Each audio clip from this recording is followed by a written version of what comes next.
And tonight they have made one big change. Juan Mata is going to start for Melbourne Victory for the first time this Isuzu UTE A-League season. The World Cup and Champions League winner is in to the starting 11.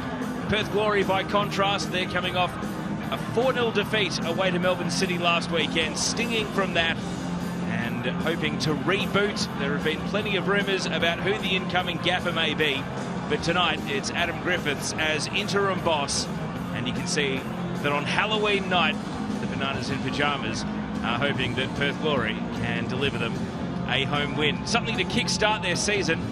They did see a 2-2 draw, albeit from 2-0 up in the opening round against the Wellington Phoenix. Melbourne Victory, a tougher proposition. See, it's a windy one at HBF Park. Still yet to see the players in the tunnel just yet. They'll be joining us soon, and here they are, as Perth Glory in their home kit and Victory in their away kit. Join us on the Isuzu UTE tunnel cam. Adam Taggart ready to lead the line for the Glory tonight. Victory not his favourite opponent, but he's still been able to net 6 times in 18 head-to-head games against the Victory over the course of his A-League career.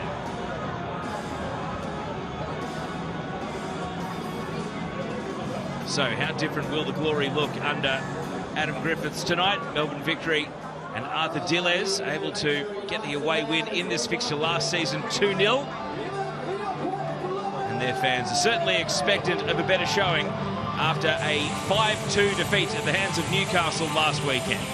So here come the teams out onto HBF Park. You can see the win probability there.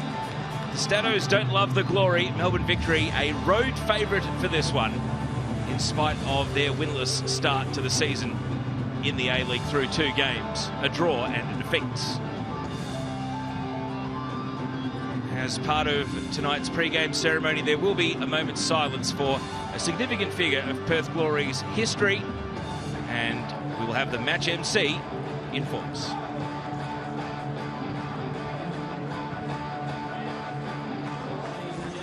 The club is deeply saddened to hear of the passing of Glory legend Alan Vess, the age of 86, following a long battle with illness. Alan served the club with distinction as assistant manager and interim manager between 2001 and 2006, helping Glory claim 2 grand final wins during that time. We send our deepest condolences to Alan's family and friends and everyone who was fortunate enough to have known him. We ask now, if possible, please stand and to honour Vesty with a moment's applause.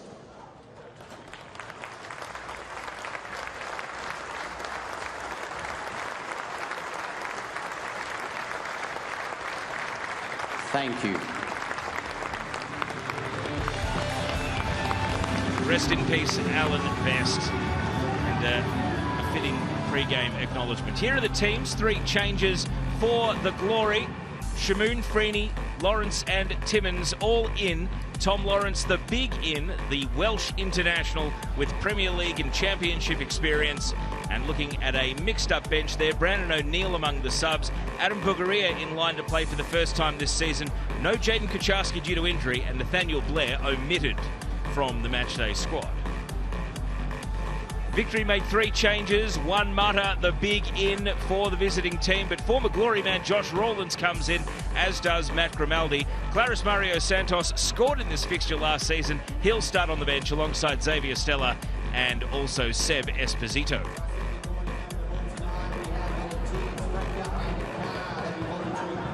Coin toss taking place in the middle of the pitch. Still no Roderick Miranda yet for the Melbourne Victory this season. So the captain's armband is being worn by Jason Davidson. And tonight's referee, Sean Evans, overseeing proceedings there with his assistants Arvind Shanmuganathan and also Brad Wright. Arthur Dillez, who took Melbourne Victory to the grand final last season after stepping in for Patrick Kisnorbo, hoping that a trip west will be just the tonic to kickstart the season. And there's Adam Griffiths. He took Manly United all the way to an NPL New South Wales grand final in 2022. He's been the assistant to Giancarlo Italiano at the Wellington Phoenix the last couple of A-League seasons and had just moved to Perth as assistant coach to David Strilic at the start of this season. A lot of focus on Brian Kaltak's defending last weekend against Melbourne City. Will it be an improved showing from him? Sean Evans, the veteran whistleblower, closing in on game 200. And there's a look at the VAR booth with Tim Danaskos and Kearney Robinson on hand, should video review be required.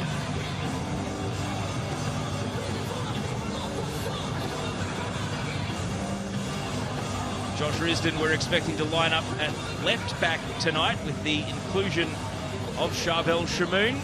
Different looking Glory midfield and defence. Nikos Vergos, he comes into tonight on a bit of a dry run. Denny Genro, by contrast, will be hoping to impress. We've been told that Tony Popovic is in attendance, the Socceroos gaffer. No doubt Genro would be top of his watch list. As round 3 continues in the Isuzu UTE A-League Men's, Perth Glory hosting the Melbourne Victory. And good evening and welcome to the broadcast, Phil Moss. Good evening, Teo. Great to be here for this one. So much riding on this 95 minutes over in the West. It's wonderfully set up and a lot of pressure on Melbourne Victory, of course, to turn around things after last weekend. Adam Griffiths gets his first chance in an interim basis at this stage, but he's got plenty of experience. He's done a long apprenticeship, so I'm sure he's had a cool head this week. One thing I can see straight from the off is that he's changed the system to a back 4 for Perth Glory from their back 5 that they played under David Zrilic. There'll be fascination about the role of Juan Mata tonight. Of course, it was such a preoccupation last season when he was at the Western Sydney Wanderers. Will he start? And then when he did play, is he playing as a defensive midfielder or perhaps in a freer role further up the pitch? Our answers hopefully just moments away. We've seen him win a header in the opening minute, but yet to see the ball at his feet. It is an exchange of headers so far. Let's put on the deck by Will Freeney, one of the Perth Glory ins tonight, as is this man, the one-cap Iraq international Charbel Shamoon.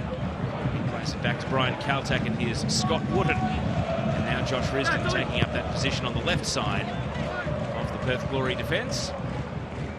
There's a touch for Mata. He can't find a teammate. Lockie Wales comes in to intervene. Risdon got his feet tangled, gives the ball away to Mata. Let's see what he can conjure up here. He decides to defer back to Josh in Serra, and Victory reset. Lots of tactical questions about the Glory tonight, Mossy. Always the case when you're looking for that new manager bounce. Yeah, definitely. And I think they'll get that physically. Just one of those strange things in football, isn't it? When a manager departs, it's just always a bit of a bounce. But I was interested to see where Lockie Wales would start this game as we see a foul. Callum Timmins won't be happy about this. He's put in a reducer on Denny Genro and got himself booked in just the 3rd minute of the game. I guess when teams talk about protecting the creators, protecting the playmakers, a card this early in the game, Mossy. Not a surprise, perhaps, that one's popped out of the pocket. No, but you certainly don't want to be going to the book that early, particularly in that position, as you said. It's just a bit late there, and again there, and I think it's the studs across the foot of Denny Genro that incurred the wrath of Sean Evans, our referee tonight. Genro has started the season in solid form and has Tony Popovic, the Socceroos boss, a keen observer tonight, as are Victory fans who've been delighted with his start to proceedings back in Australia. But yeah, I was just saying, Teo, I was interested to see where Lockie Wales would play, whether he'd play in behind Adam Taggart. It looks like he's starting out on the left, as we just see that. There it is there, the studs in the ankle. So some would say he's a little bit lucky that it was only yellow. It was very late, and the studs were right across the top of the ankle. It's a familiar face. There he is, the Socceroos boss, and assistant coach Hayden Fox right there next to him. A couple of familiar faces, ex-Perth Glory coaches, of course, as well, now applying their trade for a national team. The good news is Genro has dusted himself off and got back up. Arthur Dillez nonplussed, and Callum Timmins will have to watch his step for the rest of the game. As the ball coming back here, a couple of Bronx cheers, but those were perhaps anticipating the ball being given away from that free kick. Not the case. There's Timmins. And the ball is back live at the feet of Insera. Midfield battle is ball away. Bozadovsky intervenes, and now Gloria on the move. Taggart out to the left flank. Wales making a good run. Hangs up across. Oh, and Taggart. The reflexes weren't quite on point there as it deflects out of him. And it was a good run by Freeney in the middle. It certainly was. It was a really good interchange of passes on the halfway line, and then Adam Taggart releases Lachie Wales, who hangs it up. And there, you just think it's almost going to fall for Adam Taggart. It just gets away from him, but they look very sharp the way they're moving the ball, Perth.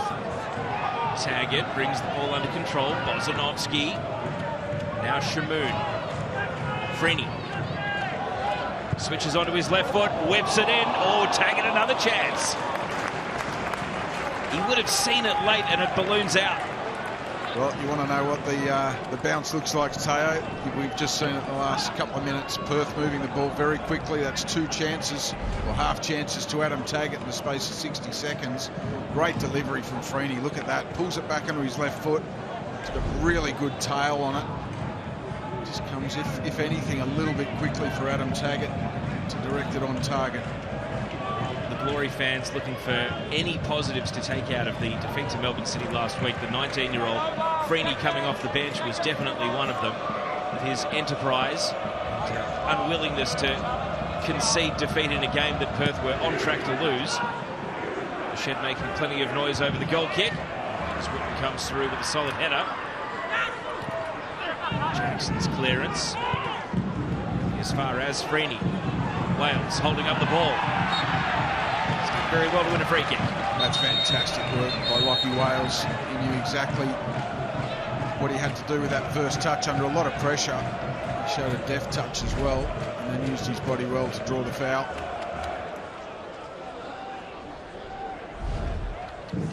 Mid-range set piece, which the Glory are keen to take quickly.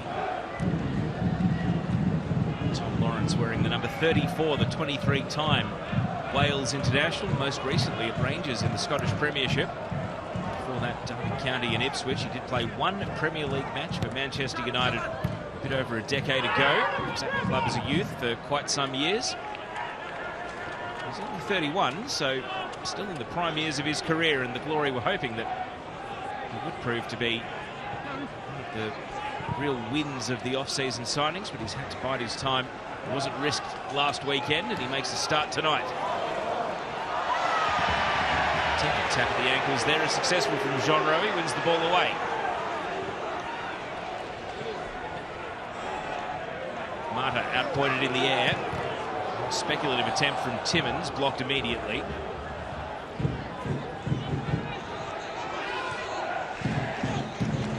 Ball retrieved by Bozanovski. A rough and tumble in midfield. Bozanovski comes through for seconds.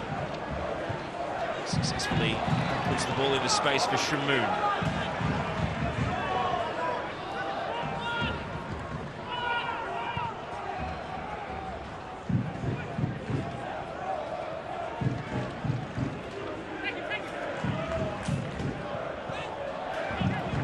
Mata trying to intercept Wales' pass, but succeeded in knocking it back to the centre of the Glory defence.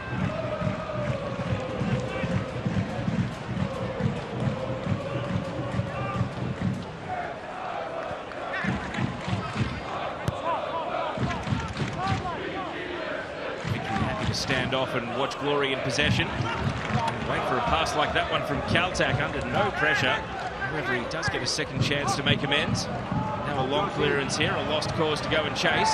Taggart might turn it into something, but he concedes a foul with a shove in the back of Jackson. Yeah, a little bit too much physicality there from Taggart to escape the wrath of Sean Evans. But one player, and you just mentioned him before, who I'm sure will be looking to atone for his performance last week, is Brian Kaltak. He was very disappointing by his standards against Melbourne City in that 4-0 drubbing. Davidson. Vickery trying to move through Mata. Kaltak puts a foot on the ball. Freeney. Bozanovski in traffic. Kaltak back to his goalkeeper, Matt Sutton. Sweeps the clearance, attempting to get it over to the left side where Risdon was free. Instead, he's only succeeded in picking out in Sarah. Vickery back in possession.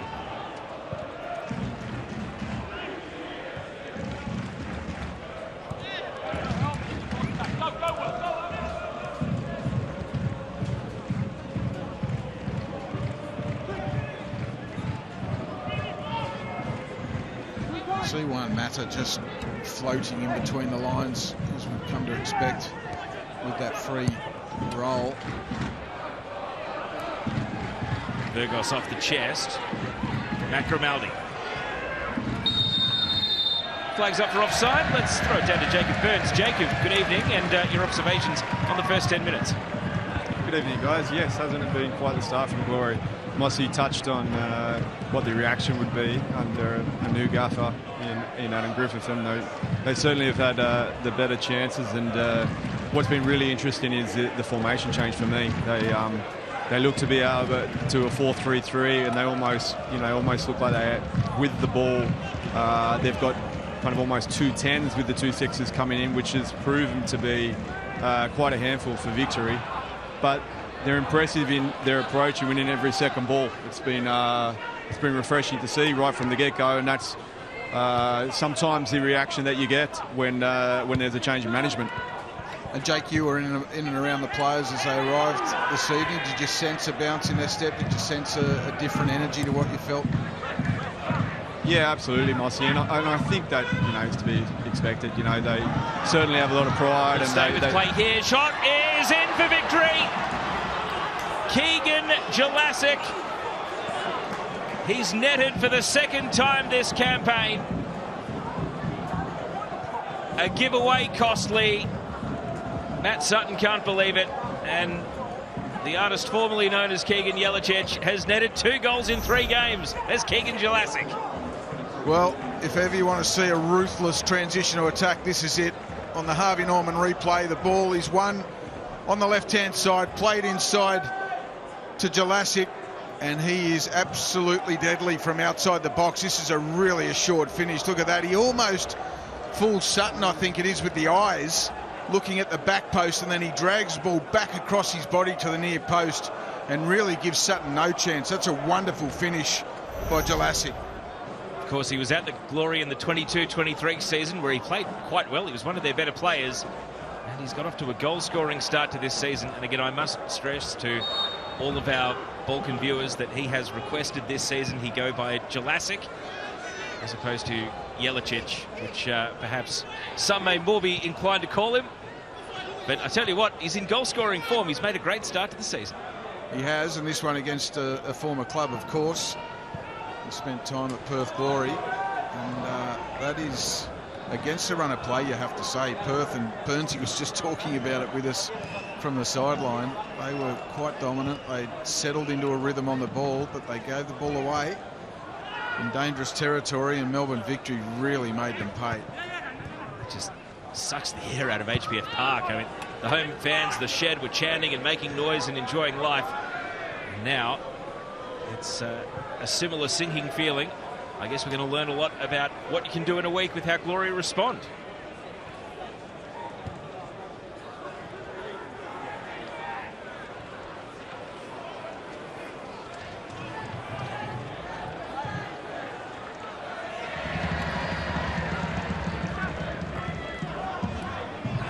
Here's Kaltak, back to Sutton. Victory now advancing the press, sensing a bit of apprehension and nervousness in the Glory team. And it's reflected by that clearance there.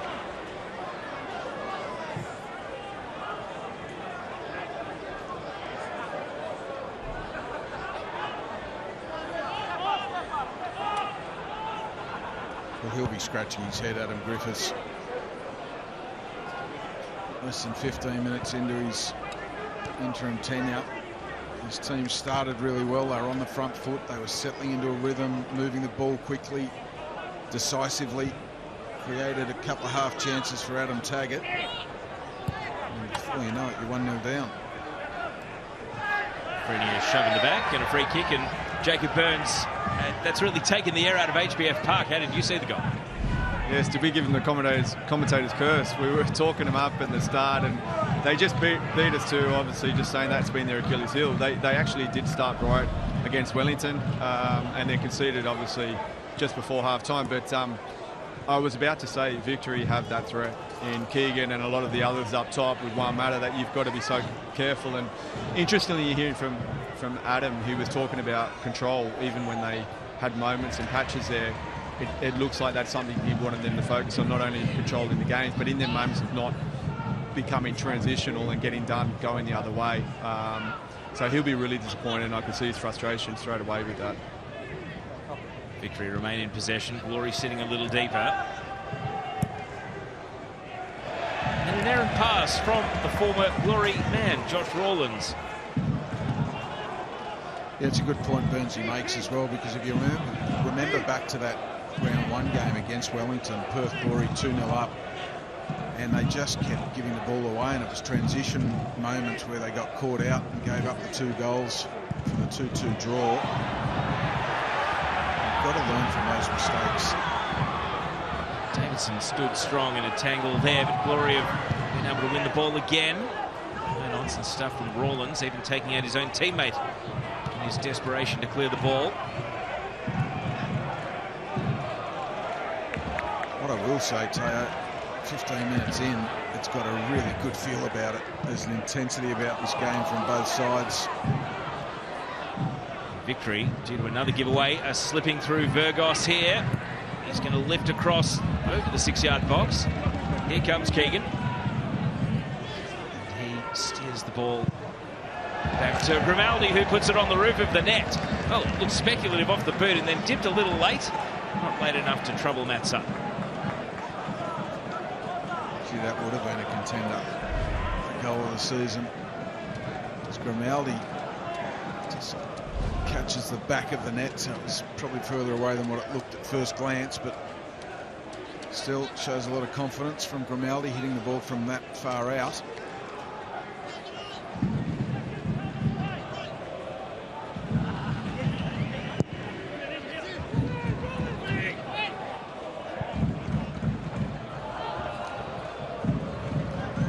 Taggart. Olsenowski can't find Wales. Slipped away by Jeanreau, but Perth repelled. And now Taggart's been slipped through. Had a quick check. Trying for the cutback, but it was blocked away effectively in the end by Rawlins. Wales a good run. High cross. And Taggart.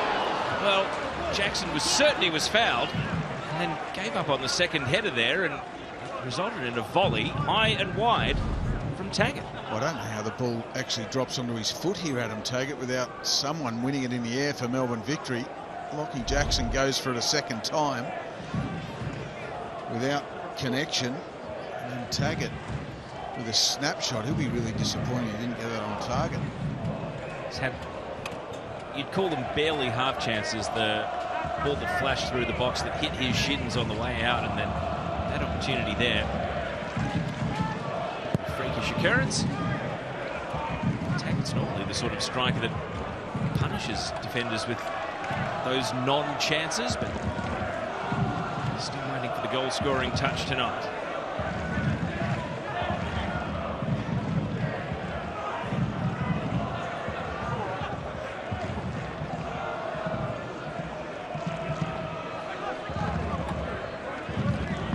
One question I'd like to ask you, Burnsy, as well, is that from a leadership perspective, obviously, you know, they've got the likes of Brian Kaltak, Wooten, Taggart out there, but in this situation that Perth find themselves in, change of coach this week, they've started brightly, they go a goal down. How important is leadership and mindset out there? Yeah, spot on, Mossy. Yeah, absolutely. You look to your leaders in these moments. You know, it's never easy being at a club where results have been so poor for quite some time, and then no one likes to see managers go, but you look for inspiration, I suppose, you know, within the players on the field as well.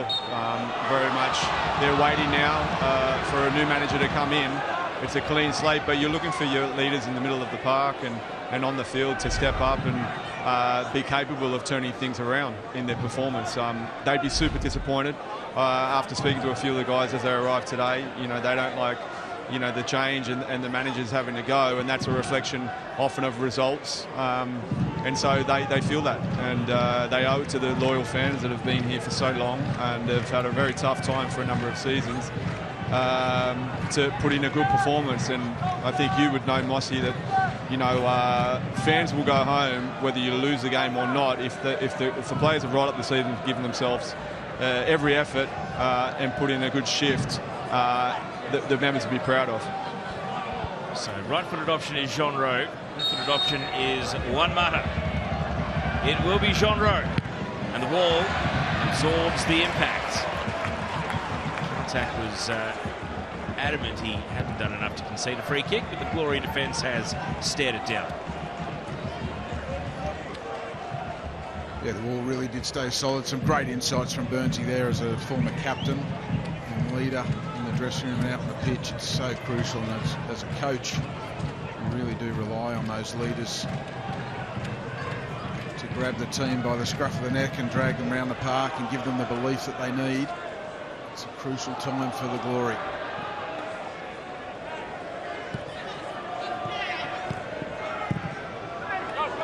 Hurried into a first-time pass. Jackson flipped it straight to Lawrence. Glory nearly on the move. Jackson trying to make amends. This time he does find safe passage. Josh Insera. He misplaces a pass now. Wales in the corner. A low scuffed cross, and then a mix-up. Jean Rowe got it stuck between his legs. Intentionally played it into his own defender. It's nearly a disaster for Victory. Well, not for the first time. They haven't looked overly assured inside their own box. Victory defending situations. We saw a couple of half to or three half chances, if you like, to Adam Taggart so far, and that one there just became a pinball machine. Sure, Arthur Dillis will want some more assuredness defending their own box as the game goes on. Caltac waits for the ball to bounce. Shamoon, Timmins, Virgos and Mata working together. Virgos from the wing. Cross clears everyone in the penalty area. Well, partly because they all made the same run. No one was arcing their run to the back post because it was good delivery from Nikos Virgos. Set on his way down the left-hand side by Juan Mata. You've got to stagger those runs. There was three runners in the box. Half a chance gone missing for Victory.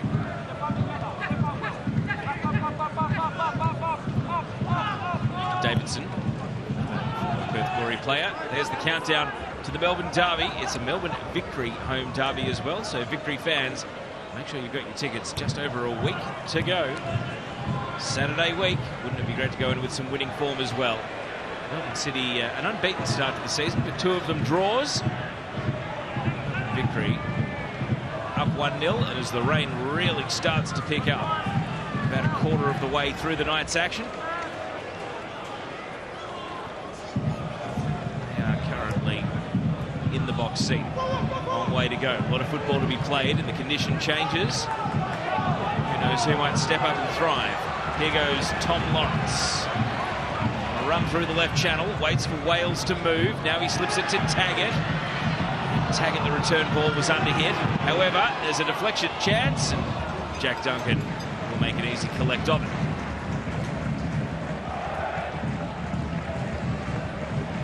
We always get drama over in the West, don't we, Teo? Now we've got some heavy rain, which will just add to the intrigue of this game.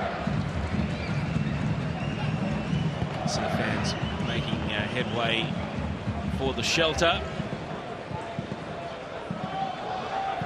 Taggart's going to chase Duncan here, but a big touch to change direction. And the clearance, 21 in particular.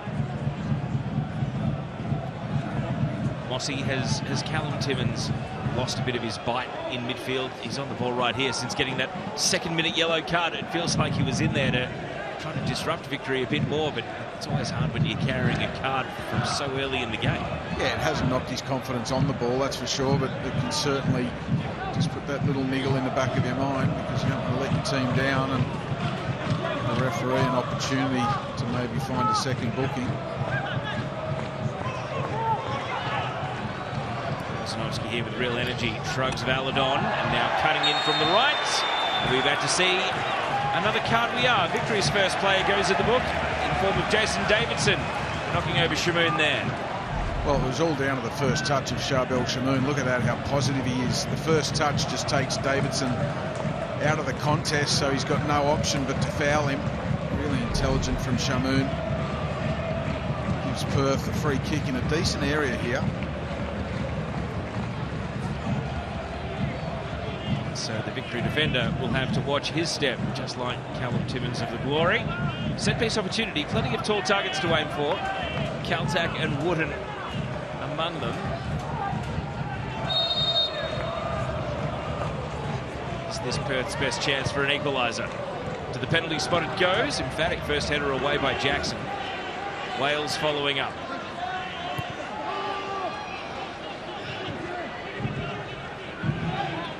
Wozanovski overhits him. Oh, they've defended that well. Melbourne Victory. Lockie Jackson with the initial header away from the danger area. And they held their line well. Held the run of Taggart well to ensure that overhit delivery from Wozanovski sailed to safety.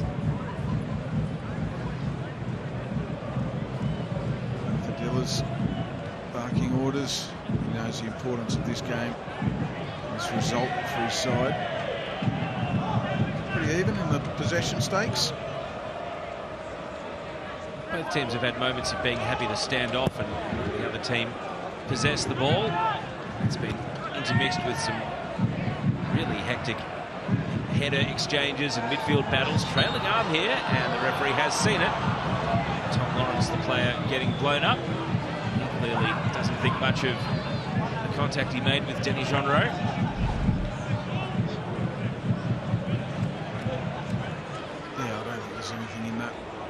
Two players tussling for the ball. You can see the left arm of Tom Lawrence just catches Jonro ever so slightly. I'm sure it's not going to ruin his model looks. Certainly in disagreement with Lawrence about the severity of it. No love lost seemingly between those two opponents.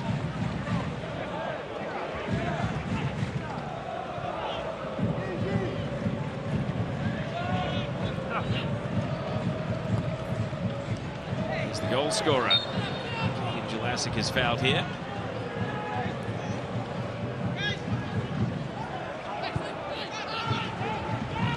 It's almost like that initial foul put the clamps on this game. Melbourne Victory looking to find a bit of momentum again.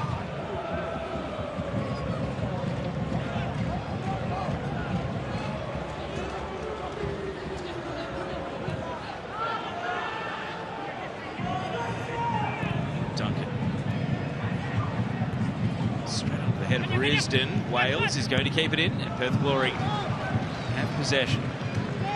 Crowd has found its buzz a little bit again. One thing that's been evident as well is down the left-hand side, Risdon, a right-footed player, playing at left back. He's not really getting forward like we'd normally see him on the right-hand side. He's leaving that space for Lockie Wales to get forward. Playing more zonally, Risdon, whereas on the right-hand side, Charbel Shamoon has got the licence to get forward. With Will Freeney sometimes playing high and wide, sometimes playing inside. If Shamoon is over the top. And that's tactical nous from Adam Griffiths. I've followed him, obviously, at Manly United, my old club, and had many conversations with him. He's very tactically astute, is Adam Griffiths. Glory fans will be the first to tell you about the pain point that left-back position has been, and the number of players that have cycled through the position, both natural left-footers and improvising right-footers, for the last 3 seasons, you'd have to say. Just a surprise Victory of probing that flank again. One drifted a little central. Wooden. Glory with Taggart back to goal. Was there a handball from Freeney? Play continues. This would be contentious if the Glory were to score. Lawrence cuts back to keep it in. Wales. Now Risdon. Taggart trying to get between two defenders and unsuccessful as he attempted to do so. And he's been pinged for a foul there, Adam Taggart. We'll see it on the replay. Oh, maybe it's for the handball, is it? No, well, that was a key part of the build-up. Say if Perth had scored in that phase of play, is that the sort of handball that gets the goal disallowed, Mossy?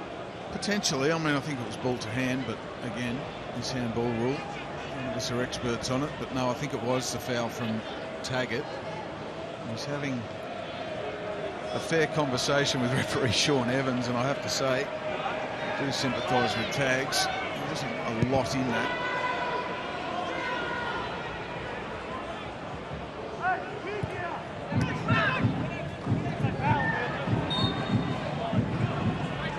Good footwork by Grimaldi. He was stuck in a 1-on-2, but able to draw a free kick.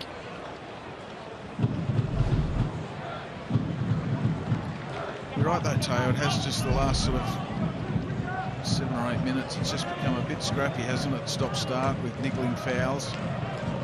Hasn't really maintained that rhythm that we saw in the opening 20 or so minutes.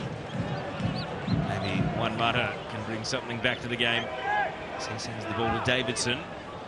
Valadon.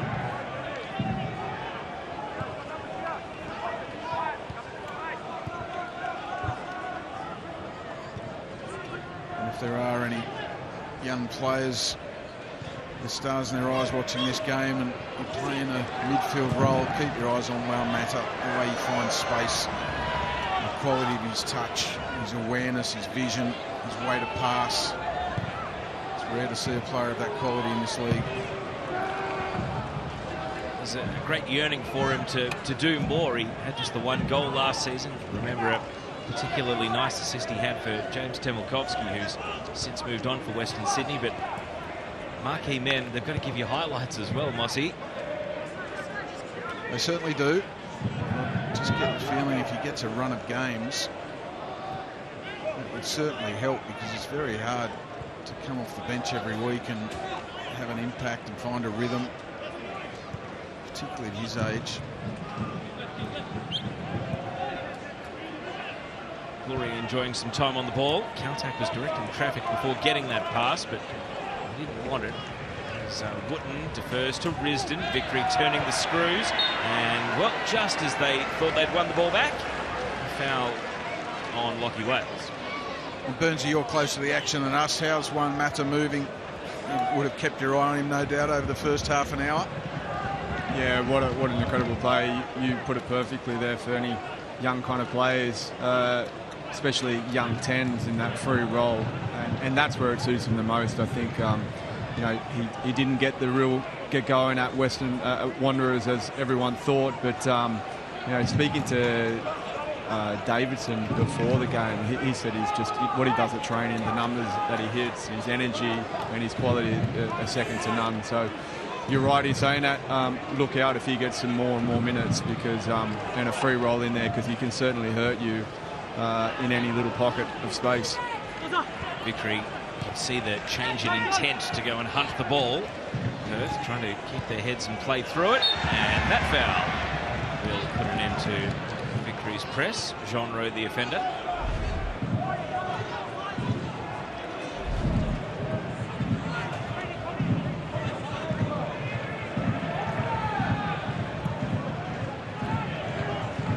Wooden playing 1-2. Now Wooden, a high ball, difficult for Shamoon to make a play at it. Bozanovski back to Caltac.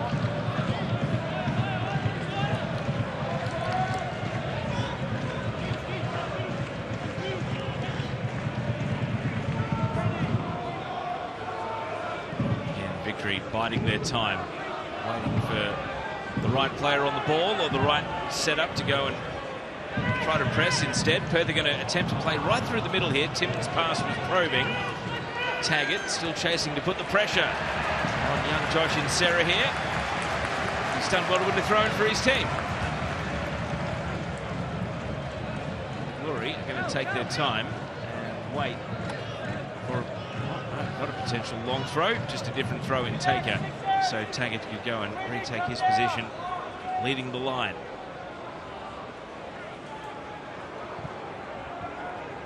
Bozanovski in the pocket, immediately stripped of the ball by Mata. And Mata comes through and wins possession again, but Virgos couldn't make the most of it. Now Timmins, bullocking work.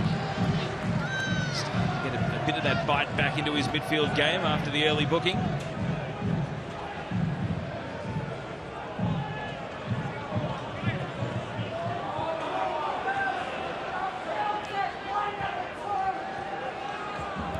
Counter-attack. Taggart, Bozanovsky, a good touch. 1-2 with Wales. And waits for the right pass to appear. Victory have got numbers back, hacking the penalty area. Well, that's a case in point on the left-hand side.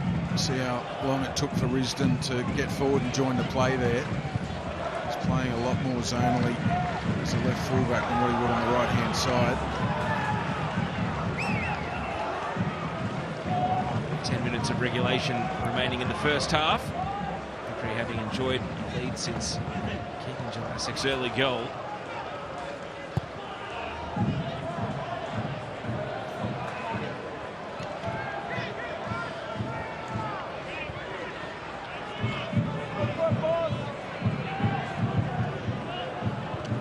Victory have definitely let Perth have the ball in the last 10 minutes. Starting to swing the numbers.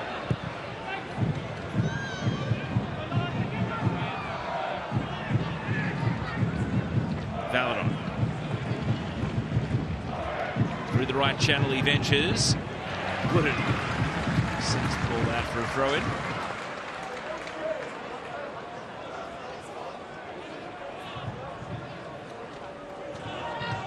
Mata.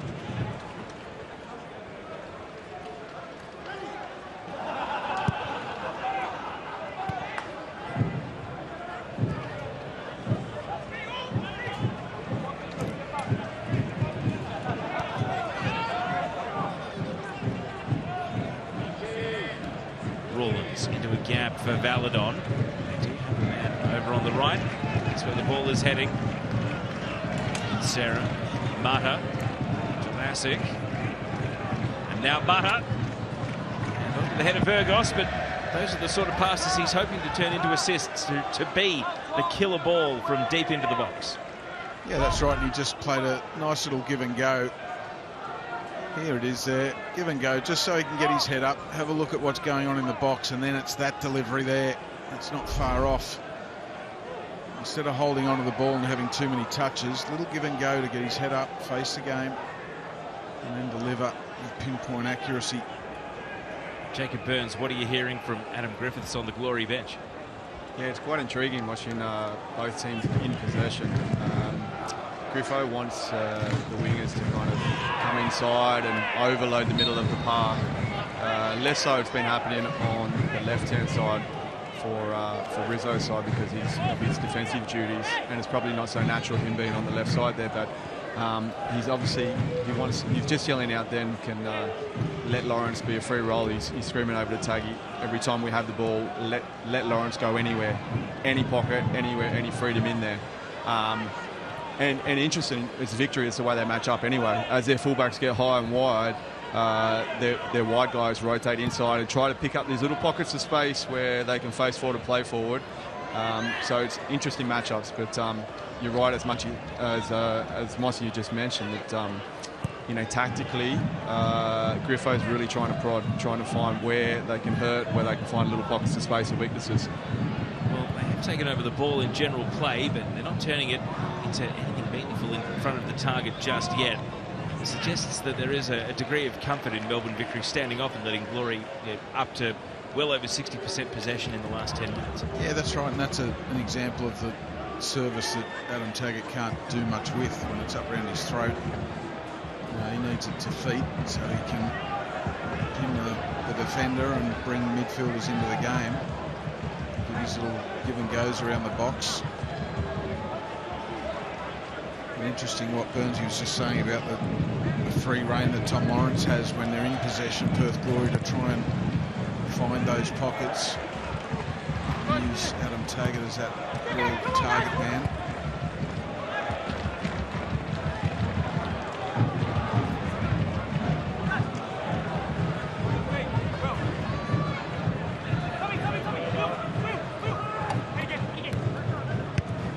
Ball is going to bend and stay in. Defensive header from Jackson. Valadon couldn't take possession. Through comes Lawrence, and he is grabbed around the waist. Pretty blatant foul, and Sean Evans is on the scene to give a yellow card for it. So that is now Valadon and Davidson in the book for victory. Well, that's a really cynical foul. And yes, it broke the play up, but he's taken a bullet for his side there, Geordie Valadon. He just got the wrong side, and credit to Lawrence for his first touch as well. He took it into some good space there. Valadon thought it was too dangerous to let him pass by untouched. Is this shooting range mossy or a bit too far? A little bit too far for my liking. Have to be a worldie to beat Jack Duncan from there, I would say. Victory have put 4 in the wall.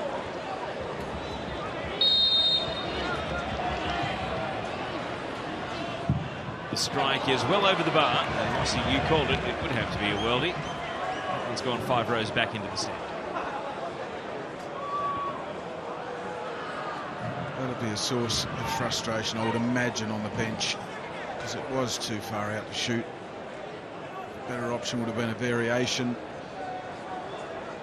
an in-swinger to that far post area, an out-swinger in between the goalkeeper and the defensive line. I think would have been a much better option.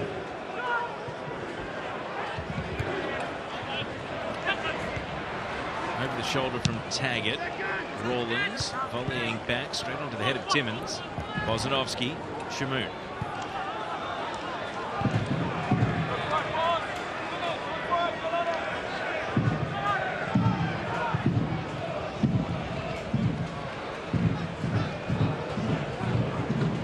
Timmins to bring the ball out of the defensive third.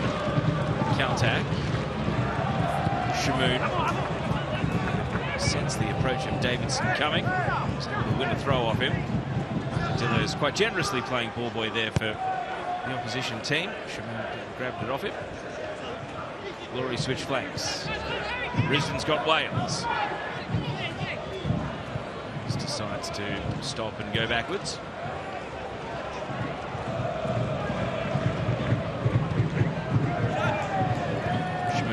Some width on the right. Davidson is on a yellow card now for when defenders run at him. Return pass not quite on the money from Freeney. Freeney perhaps reflective of the slower tempo of the game. He was quite prominent in the first 10 to 15 minutes when the ball was zipping around, but he's still trying to re-engage with the game now that it's become a little bit more start-stop battle. I think as we start to tick down to half-time, both coaches will be focused on a number of things at half-time. One of them will be cutting edge in the top third, because 5 shots to 4 in favour of Perth Glory, only 1 shot on target to 0, and that's in favour of Melbourne Victory, and that is why you see a 1-0 scoreline. Build up here might lead to another Glory shot. Sadly, it is a shot well off target. Didn't catch a deflection seemingly either. It's an infringement which is going to be restarted from an offside rather than a goal kick.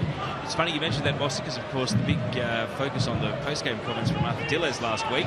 He was asked by Tommy Orr about a bit of conviction in front of goal, and his answer was, we need quality. It was interesting that it was a topic that he raised, the lack of quality in front of goal as opposed to the conviction in front of the team. Yeah, and is he talking about quality in those moments, or is he talking about more quality players? It can be contextualised in different ways. Here is one of those forwards. Virgos not able to bring Mata into the action. Hauling down a very long ball. Virgos, goals have dried up for him. Victory attacker. 9 games now. This will be the 10th since he last netted in the A-League, which was back in April away at Wellington. That is too long between drinks, particularly for a foreign player. Might be in a good position here, though, as Victory advance. Mata was forward and perhaps commanding the ball from Grimaldi, who left the pass just a split second too. And concern here for the Glory. Lockie Wales has taken a seat, and after losing both Jaden Kaczarski to a groin last week, and And then Brandon O'Neill moved from starter to bench after having a hamstring cramp in the first half. Is it another soft tissue problem for the Glory here? Well, I've done a little bit of lip reading in my time, and Lachie Wales just looked up and said hamstring, so that is not a good sign. I can imagine it's too early for cramping. That's exactly where the medico goes, straight to the back of the leg.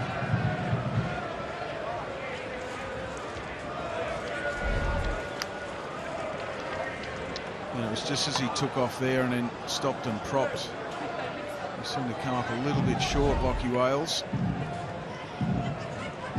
Jacob Burns, obviously hugely frustrating given the start to the season. Kucharski had to lose him to a groin. Any word pre-game about Brandon O'Neill and his potential health as well, moving from the starters to the bench? No, nothing on Breno, but you know, that's concerning to see Lachie go down. You don't want to ever see, you know, soft tissue injuries. He looks like he's up and he's a bit fresh now, but you know, there's some real questions to be asked. I know that you know, Dave has gone as a head coach, but when performances aren't there for some time, questions start to get asked of your backroom staff and your medical staff. And it's one thing having or putting together a squad of players that can be competitive, but keeping them on the pitch for the full 90 and for a number of games is the other challenge, right? So, you know, if people keep dropping off, questions have got to be asked about, you know, what is happening in the medical department. There's been a lot of change and a lot of turnover, and that's something that goes into what we were talking about pre-match on, you know, a new manager, what they will ask for, who will they be allowed to bring in, and how will they affect things that will affect their playing style and what they want to bring to the club. Just specifically on Wales, Mossy, is cooling down at half-time a risk here, or if we overanalyzed just a potential scare to an injury? Well, he'll get treated, there's no doubt he'll get a rub on it, and quite often now they have exercise bikes in dressing rooms, so they'll keep him warm, no doubt, if he is able to come back out in the second half. It's a good point, again, that Burnsy makes. You know, the situation Perth have put themselves in by giving David Zrilic the first couple of games of the season, and the whole off-season, obviously, is that whoever takes over now is coming in to a job during the season. Victory in the pocket here. Mata. Jelasic's got one.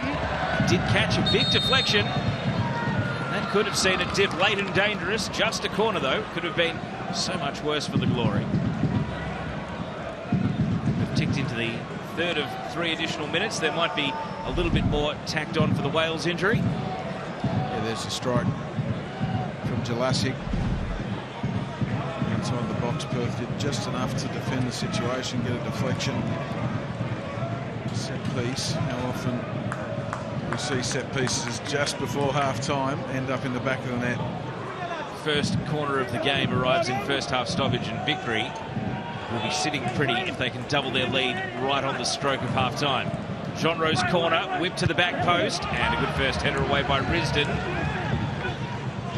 Valadon has got Timmins for company, lifts it across, skimming off Taggart's head, and then he clears at the edge of the box, but not very far. And Jelasic was walking, didn't know whether to take it on his thigh or on his foot, and he's ultimately split the difference and bunted it out for a goal kick, and that might just be enough to get to half-time. So Melbourne Victory, you'd have to say in control, Mossy, even though they're happy to give Perth the ball and let Perth have lots of possession. They seem to be quite comfortable with where the game is sitting at present. And Perth, they need to find a way to make it uncomfortable. Yeah, that's right.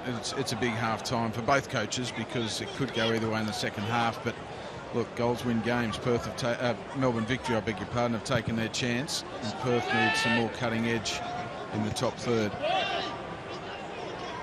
How generous is Sean Evans feeling on 30 seconds beyond the allocated 3 minutes? It would be wise not to waste too much of their time here. And that would be why, because the referee says, all right, you want to do that? Let's go in for a break. And Keegan Jelasic, with his second goal of the Isuzu UTE A-League season, has come back to sting his former club.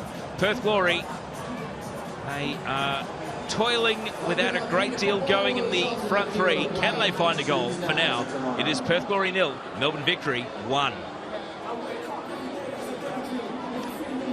We will be back on the other side of this break to go over all of it at halftime. Stay with us on Paramount Plus.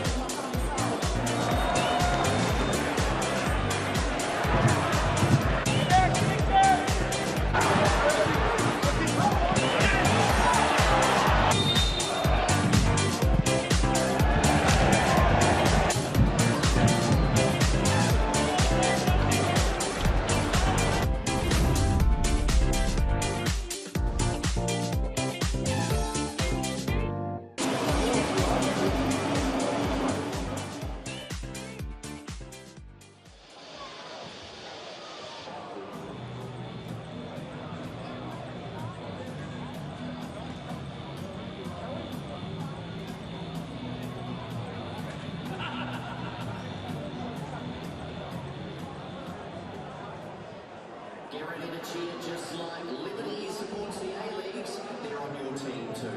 Whether you're planning a holiday or buying a new home, they could provide the assist you need to keep your free-thinking goals. Liberty, loans for free-thinkers. Say hello to the Ninja Slushy, the easy, convenient way to make frozen drinks at home. No ice means no watered-down drinks. No blending means smooth, perfect texture every time. Just pour, slush and enjoy. One-touch programs for any drink you want.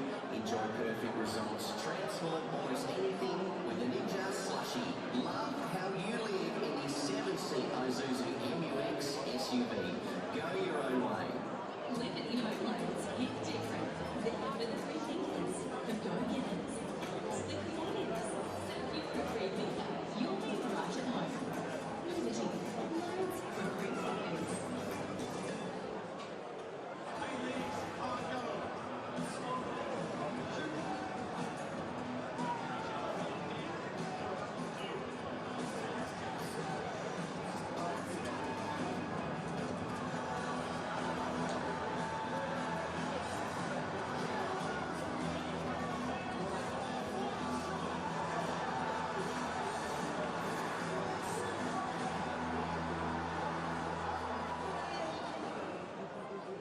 Liberty Home Loans. Hit different.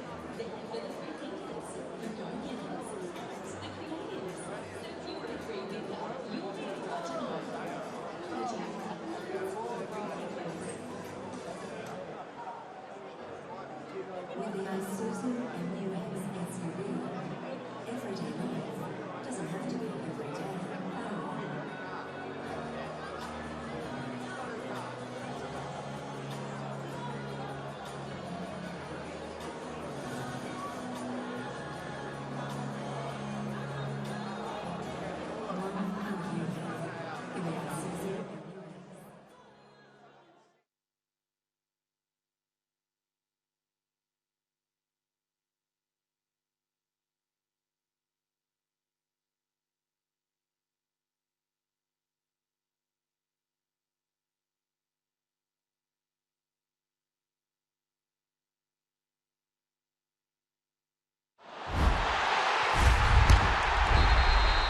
Welcome back to the Hungry Jacks halftime show. I'm joined by Eric Partaloo and Robbie Thompson. Thank you for joining me. We will get back to the ground shortly, but we're going to talk some of next weekend's action first, starting off with the New Zealand derby. Steve Corica's men will be humming with Auckland in great shape. So it'll be interesting to see what Chiefy does in this New Zealand derby. Absolutely. This is a clash of cultures, a clash of worlds, a clash of philosophies this season. Last year, Auckland were far too strong. They won all three of the derbies, including the last one, 6-1, in what it was just a demolition job. Wellington couldn't wait for last season to end. That looks very different this year. These were great scenes after round 2 in Brisbane, against Brisbane, with that 2-1 victory coming from behind. Last year, Wellington tried to defend and couldn't attack. They sat back, they really suffered in matches, didn't create anything.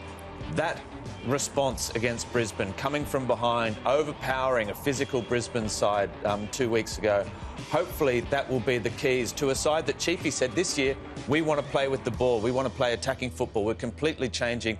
Auckland They are Auckland FC. That doesn't change. They are a tough tackling, disciplined, defensive unit.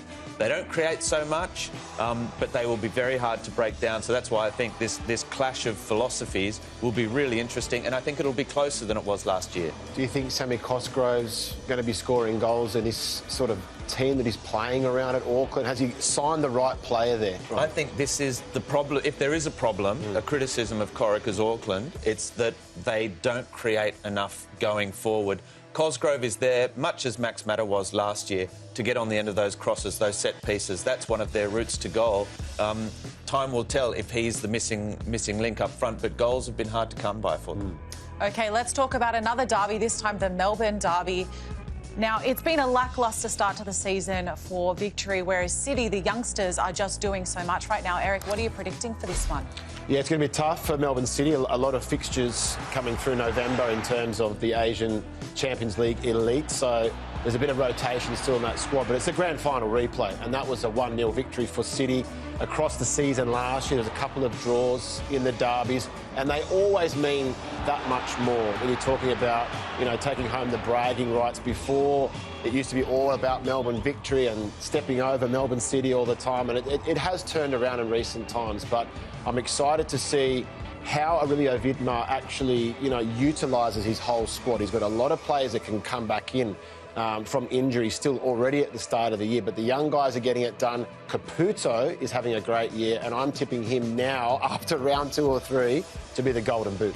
Well, Eric, you've also played in Asia. You know how hard it is. They've got to go to Japan and then back as well before that fixture. We've seen MacArthur having to deal with it. It's a lot easier when you're winning, but if you're struggling, it can take it out of you as well. That win against Buriram is a big morale booster, and you're absolutely right. You know, getting all the way across to Japan, losing games, chasing shadows, chasing the ball against better opposition, then coming back, it does, you know, replicate into your A-League form. I think now that they've started getting results in the A-League, the mood's different there now, and I think that won't affect them. The travel, however, that's the biggest one. Most definitely. Well, you don't want to miss the Melbourne Derby, the 50th instalment. It is on November 8th at 7:35 p.m, Amy Park. You can catch it on 10 and Paramount Plus. Right, let's get back out to the ground and all the highlights from the first half.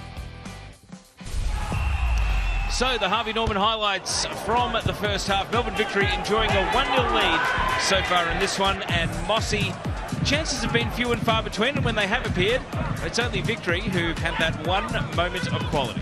Yeah, that's right, and once again it comes from Perth's own undoing. They give the ball away on the right-hand side, or Melbourne Victory's left-hand side.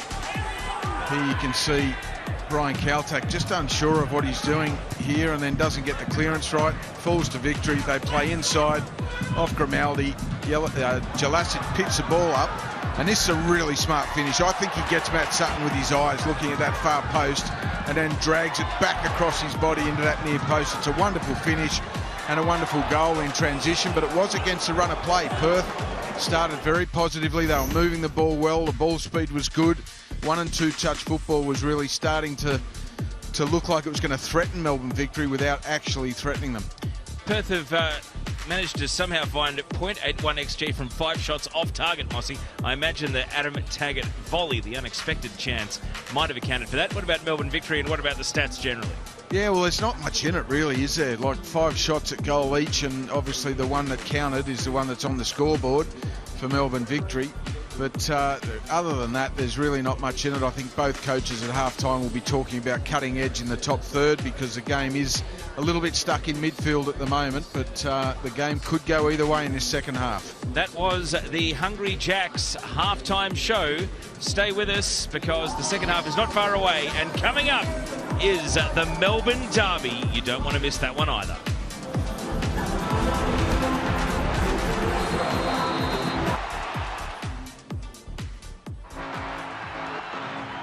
November 8 is Derby Saturday. Wellington host Auckland in the early kickoff, and then from Amy Park, it's the latest instalment of the Melbourne Derby. Revenge is on the menu at Amy Park. The Melbourne Derby. Oh, goodness me! What a goal! The Melbourne Derby. And Keegan Jelacic once again. The A-League is heating up in November, and you won't miss a moment of action on Paramount Plus.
dreamcarrental.au. Just an event. When does it move? Not measure. The world doesn't stop forever. You have to make every minute count. Love is alive. They like to play hard. We like to play hard too. There to capture the action. For every moment. Bringing dreams to life. Bringing his monster. It's all about being trust. The people who make it happen. Make sure it's Brightside Live.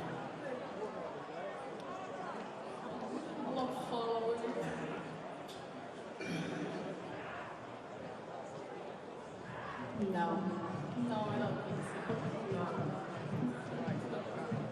Yes, I believe in the equal spirit. Guaranteed a cheer just like Liberty supports the A-Leagues. They're on your team too.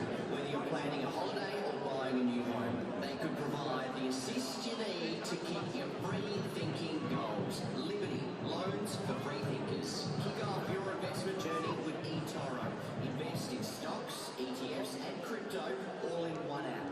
And start chasing your investment goals today. Join over 14 million users worldwide. eToro, proud sponsor of the A-Leagues. AFSL 491139, capital at risk, CPDS and TND. Liberty Home Loans hit different. There for the free thinkers, the go-getters, the creators. So if you're a free thinker, you'll be right at home. Liberty, loans for free thinkers.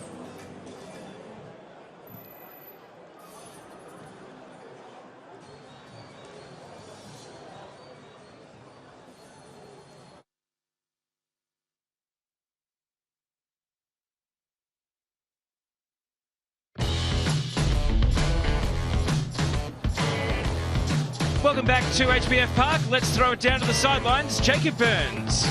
Well, big news down here. It looks like young Sebastian Despotowski is going to come back on for Lawrence for the second half. Sebastian, as we all know, a son of Glory legend Bobby, who done very well in the first opening 2 games. So fingers crossed, mate, he can turn around for Glory. Back to you guys. Mossy, what do you make of the change?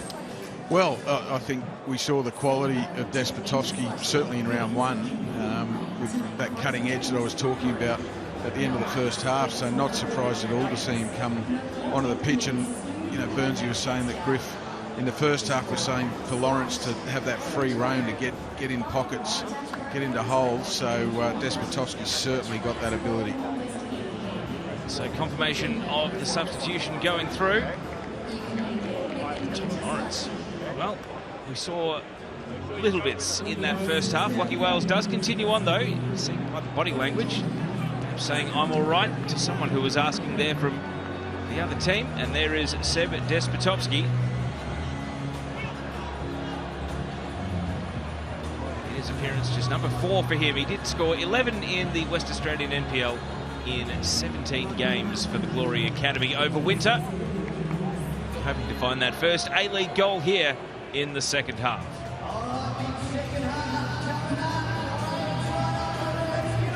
Melbourne Victory have won the last 4 in a row against the Glory, unbeaten in 5. Even though historically the perception of their fans was that they weren't great in the West, they are on track to win their 3rd in a row should this scoreline hold as we start the second half. Jelassic with the early goal. Timmins, one of the players carrying a yellow card from the first half. Despotowski getting a couple of touches to get into the game straight away. Bozanovski and now Shamoon. Promising run from Freeney. Can he pick out a teammate in the box? Good header away by Insera. Looped over the shoulder by Timmins, but no advancing Glory players onto the ball.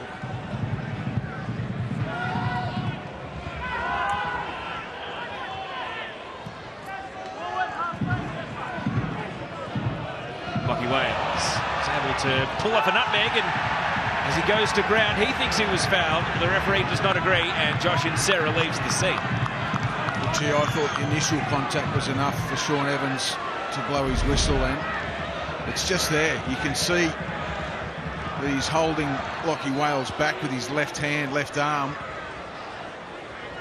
as Wales turns Insera. I think Sean Evans has got that one wrong.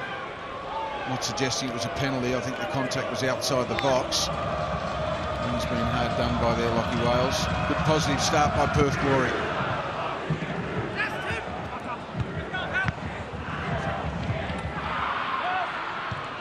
Jackson.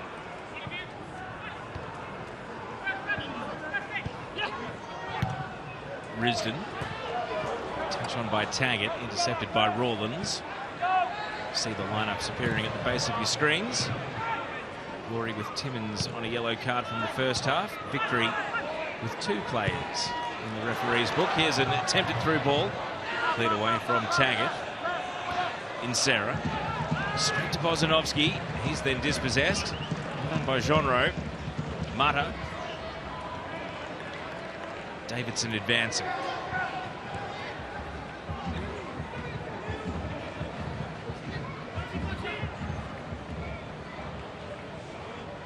Mata on the ball again. He'd only played 50 total minutes in the first 2 games as a sub coming into today, so a bit of intrigue as to how many minutes are in the legs as a starter. Jurassic misses the intended target of that pass, and maybe a window of opportunity for Despotovsky. There's certainly good intensity about Perth in these opening exchanges of the second half, but we did see that in the opening exchanges of the first half as well. And of course, the goal against the run of play to Melbourne Victory really knocked the stuffing out of them. He's certainly looking to capitalise on this positive start.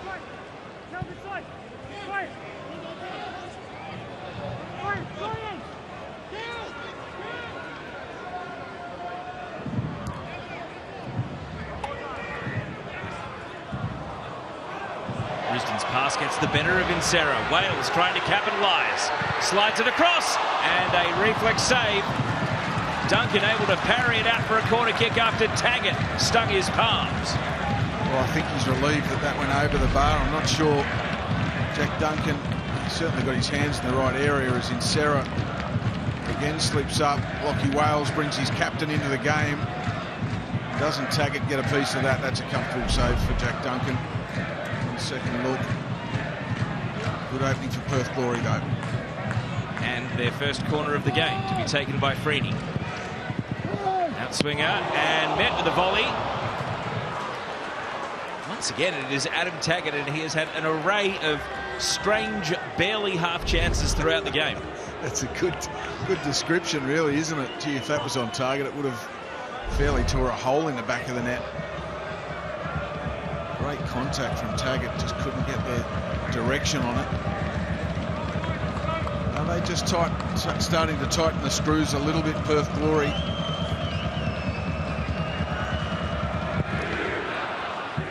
Glory fans amusing themselves. Contact rises to the header. Timmins volleys on.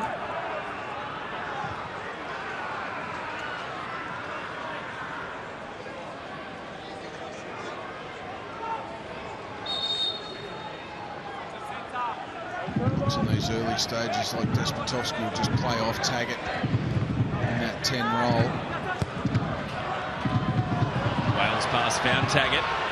Taggart shooting from distance. Didn't catch that one with any great power. Lockie Wales on the left-hand side.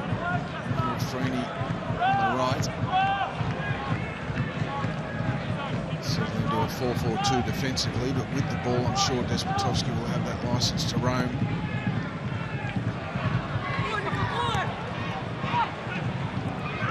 A good backtracking run from Bozanovsky. He was caught late by Jelassic. Is coming over to assess the damage and then produce a yellow card.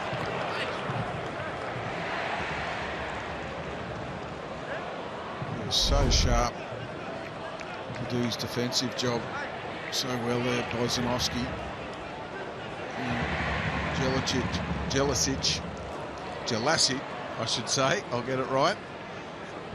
It's just far too late. So another booking, and is that going to start forcing Arthur Dilles's hand? 3 of his players now on a card. Well, it may do. because the one thing Melbourne Victory can't afford is to go down to 10.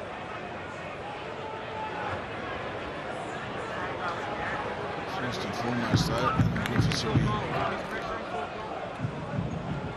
hoping, wishing and waiting that Bozanovski's okay to continue. There's a ball of energy in that midfield. Bit of the magic spray seems to have done the job. You see how low he's wearing his socks. He must have tiny little shin guards in there, but it was on the ankle more so than the shins, that one.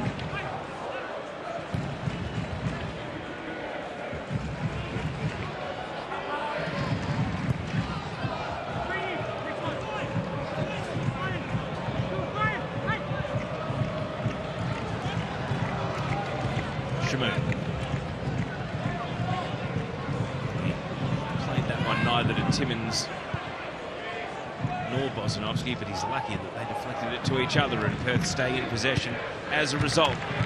Risdon showing us his left foot, attempting a sweeping pass, which is intercepted by Insera. Now Vergos, slide challenge, a good one. Bozanovski back to his best. Here's Despotovski. He had stars in his eyes there as he loaded up from way out and he's hooked. Yeah, he'd be disappointed with that effort, as Taggart was. The ball wasn't delivered into the path of his run. Once again, it's a transition moment. Ball played through the lines to Despotovski, who'd picked up a really good area, a really good pocket. Just chose the wrong option. But it's endeavour, and that will please Adam Griffiths.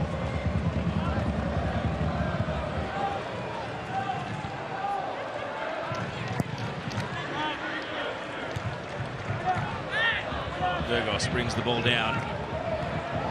Crunching slide challenge comes in from Kaltak, but didn't change the course of possession. Valadon reloaded for victory, and they move to Mata!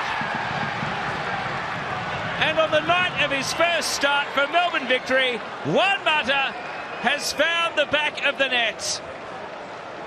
A first Isuzu UTE A-League men's goal in victory colours for the Spanish World Cup winner. Juan Mata makes it victory 2, Perth 0. Well, it must feel like Groundhog Day to Perth Glory. Another bright start for this second half. Another goal in transition against them to Melbourne Victory. On the Harvey Norman replay, the ball breaks. Brian Kaltak wins a tackle, not cleanly enough. He just misses it there. Juan Mata, you cannot leave a player of any quality, let alone his quality, a World Cup winner no less, as free as that on the back post, and he has the simplest of tasks to tap home Matt Grimaldi's pass. A really sweeping transition to attack by Melbourne Victory, and lethal at the end of it. And the desperation on the goal line, not able to prevent it finding the back of the net. Matt Grimaldi gets the assist, and after netting just once in the colours of Western Sydney Wanderers, Juan Mata, pending a VAR check, will have equalled the tally. And VAR says decision goal. So it's 2-0 to the Victory, and that hurts the Glory and their prospects of enjoying the new manager bounce in terms of a result tonight. They've got a mountain to climb at home. It's quite remarkable, isn't it? It's just almost a mirror image of the first half. It's come a little bit earlier, maybe in the second than it did in the first, but Perth Glory showing so much promise on the ball. And they are again here. Are they about to halve this deficit? Wales only finds Valadon.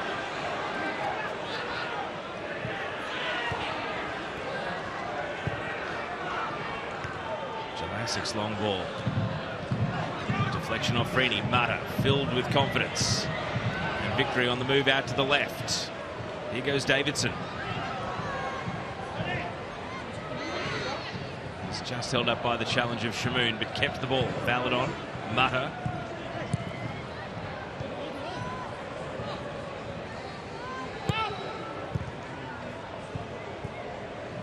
Looking to change of passes from Victory. Jalasic trying to change the speed of the attack. Vergos, sharp save, and then cleared away. And Nikos Vergos was hoping his run of 9 Victory games without a goal was coming to an end right there. Well, what a quality passage of play that was from Melbourne Victory down their left-hand side. but carved the opportunity. Again, it's Grimaldi into Virgos, and that is a really sharp save by Matt Sutton in the Perth Glory goal. Really sharply down to his left-hand side. Glory under the pump here. Very similar timings, as you said, Mossy, to the goals coming in the first half. 11 minutes and 9 minutes, and Melbourne Victory can sense a third and the chance to put themselves out of sight potentially here. I'm sure that last phase of play, the crew on Total A-Leagues at the desk will be breaking that down during the week. The neat interplay of passes on the wing. One Mata. There was one pass which was so firmly struck, and his first touch just killed it dead and didn't give possession away, and the attack unfolded to end in that shot on goal for Virgos. Yeah, absolutely brilliant. Just play the way you're facing. One touch when you can, two if you need to.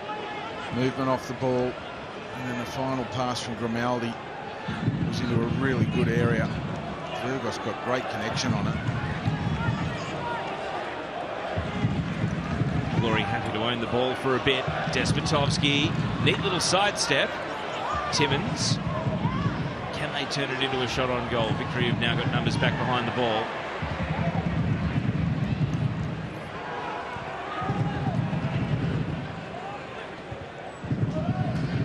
Ozanovsky.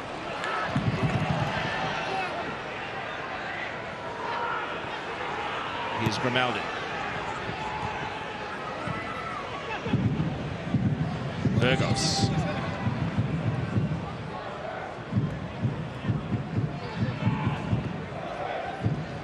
Do you reckon Juan Matters is starting to enjoy himself now, Teo? He's starting to put on the party tricks. He's got a spring in his step at the moment. I'll tell you what, the unsung hero, though, is Matt Grimaldi. He's got both assists for the goals so far tonight.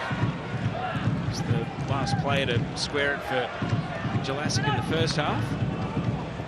Cross through the penalty area. Netted by Juan Mata here in the second.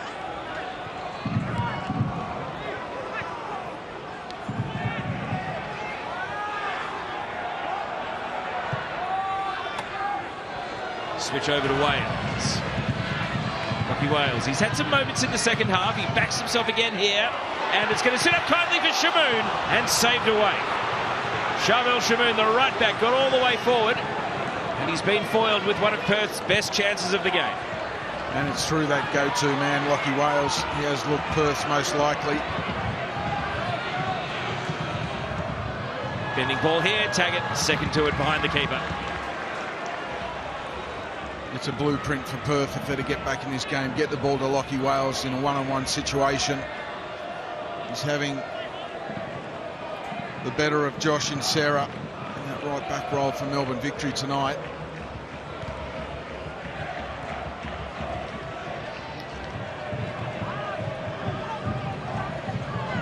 Valadon, gaps opening here. Jelassic stops the ball. Here's Keegan. He's happy to slow things down.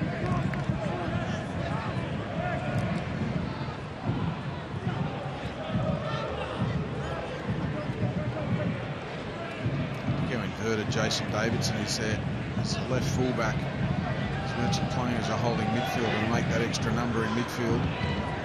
In Sarah, promising run, unchecked on the wing, and it was through the penalty area before being blazed away by Freeney. Here's that opportunity for Perth Glory. You can see Lockie Wales really taking Sarah on. Ball falls nicely for Shamoon on the back post. He doesn't get enough power on it really to cause any major hassles for Melbourne Victory. It does go down as a block by Lockie Jackson rather than a save by Jack Duncan. So an hour past. Victory corner, Juan Mata. Looking to turn provider. And it's saved by Sutton. And then the follow-in from Davidson is cleared desperately by Roosden. Of ex-Socceroos doing battle. The long shot straight into a sea of bodies. Genro. Mata. Virgos over his head. Valadon. I've had a quick word to the supercomputer, Mossy. I'm reliably informed that Juan Mata is currently top of the Paramount Plus player index. surprised in the slightest. Goal to his name, really controlling things for Melbourne Victory.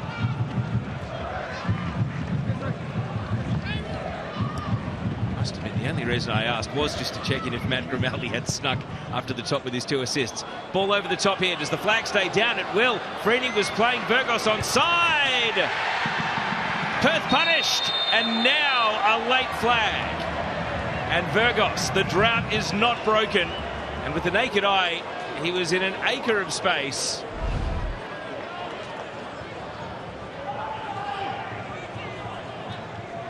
Yeah. First glance on the replay, I'd have to agree with our officials. Nonetheless, a good finish. He still had to go on with it. So Glory are going to make a double change while the VAR just checks whether Freeney had got back in line in time to trap Burgos offside. Timmins does make way here. And on comes Trent Ostler. And also first A-League appearance of the season for Adam Bugaria. The 20-year-old making just his 15th career appearance. And he is on for Shamoon, who, it must be said, has impressed, relatively speaking, at right back in this game. It's led to a few switches for the Glory.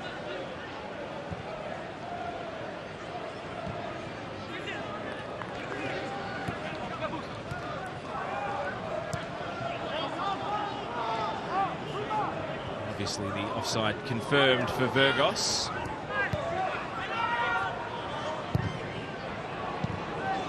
Ambitious pass by Freeney's been intercepted here. Grimaldi on the move. Mata. First time ball from the wing. Wooten clears.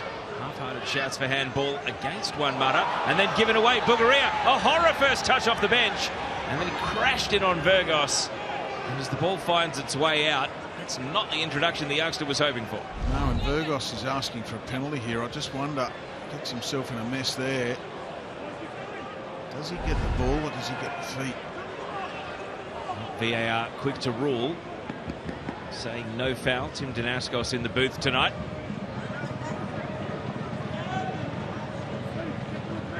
Victory do have a corner.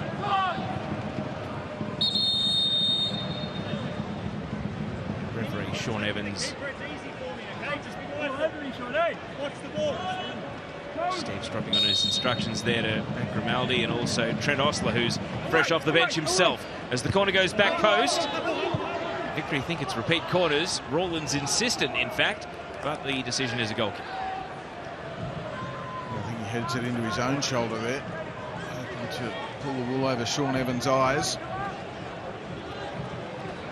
Not to be, but heading into the 65th minute, Perth Glory, if they want to get themselves any opportunity to get something out of this game, they're going to have to find the back of Melbourne Victory's net very soon.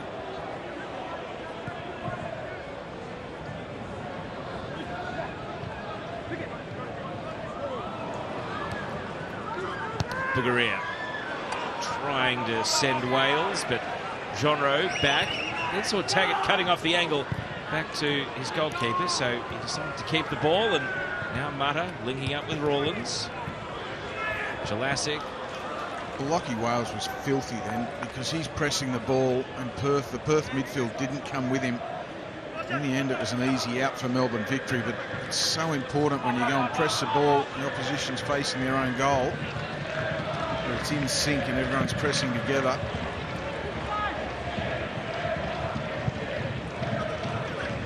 The Shed making their thoughts perfectly clear with the chance. It's been a tough week for the Glory. And Melbourne Victory in the box seat to win 4 out of 5 trips to Perth.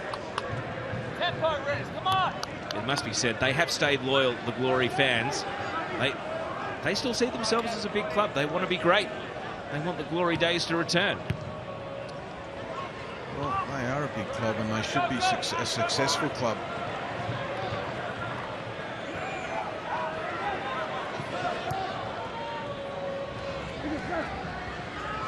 Wales. Taggart on the turn. And the goalkeeper, Duncan, able to take the sting out of the shot initially.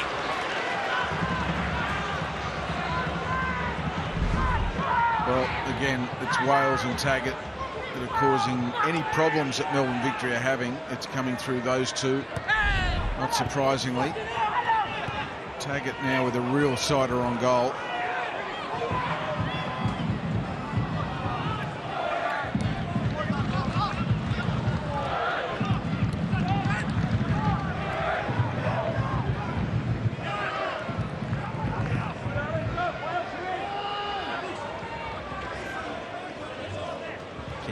Who got the scoring started. It's his 62nd A-League appearance tonight for the 23-year-old. He had a stint in Europe, tried Belgium. Didn't work out. Now back in the A-League. Genre.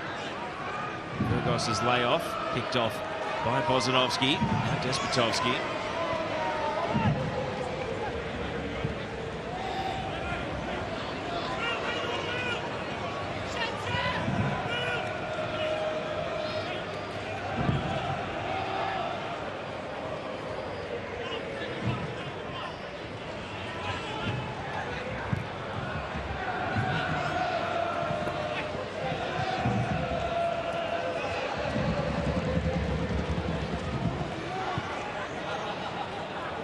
Trent Osler for the cross. His man deflected it down. Jackson clearing the penalty area. Victory looking to counter. Mata's touch.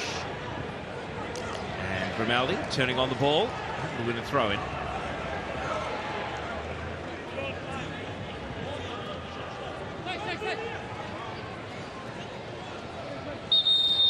Got a delay here as Victory want to change the ball. There's going to be a sub as well.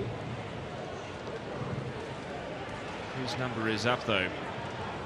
Fourth official keeping us in suspense. It is Juan Mata. We're going to see a double change for Victory. Claris Mario Santos coming on, and Matt Grimaldi is going to make way for Xavier Stella. So, Juan Mata, a goal, his first A-League goal in Victory colours, and his second total since arriving in the Isuzu UTE A-League. Jacob Burns down on the sideline. What have you made of Juan Mata's performance tonight as he leaves the game after 68.5 minutes? Oh, he's been top level, and I think Grimaldi also. I think they've been the best two on the park for Victory by far, and that's been the difference so far. Is in the final third, them two kind of players linking up and finishing them chances, which Glory haven't been able to do so far. Mossy, we've pinned the superstar expectations, the marquee expectations on Juan Mata tonight. It's safe to say he built into the game. He may not have come blazing out of the blocks, but he's left the game with arguably his best performance in the A-League since arriving in the country. I think it has been by far his best performance, and the goal aside, that was probably the easiest thing he did tonight. But just the way he controlled the tempo and the pockets he picked up, and the way he can kill, a touch and just open the game up, his vision. It's fantastic to see him in our competition. It really is. Foul here, and free kick is earned straight off the bench by Santos, who did score in this fixture for Victory away at the Glory last season. And the anticipation of the Melbourne Derby goes up a notch. It's going to be a big Saturday night, just over a week away. Melbourne City drawing away to Brisbane Roar. They have an undefeated start to the season, and Melbourne Victory 20 minutes away from taking a win, and their first of the campaign, into the 50th Melbourne Derby. Don't miss it next Saturday night.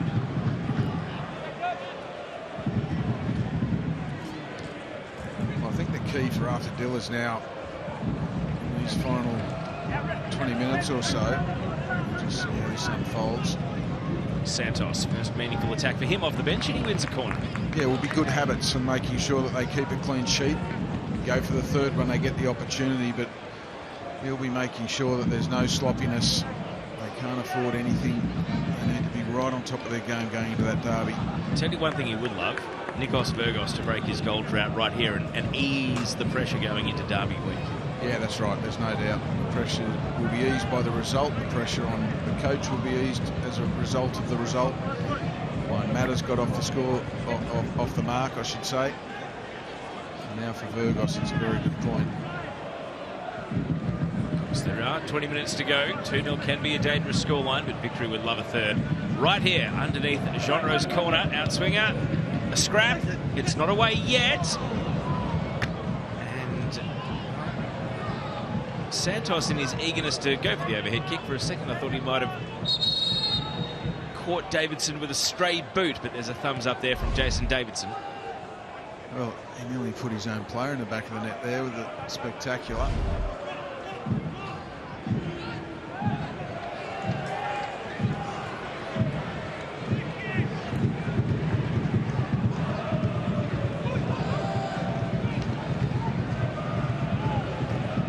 Let's look at the shot count. They're pretty even. Victory have the two that have hit the back of the net. Perth at least plant some seeds of doubt. Can they bring their home fans back into it for a big finish? Genreau dispossessed by Kaltak. Quick link up here. Bozanovsky. Wooden.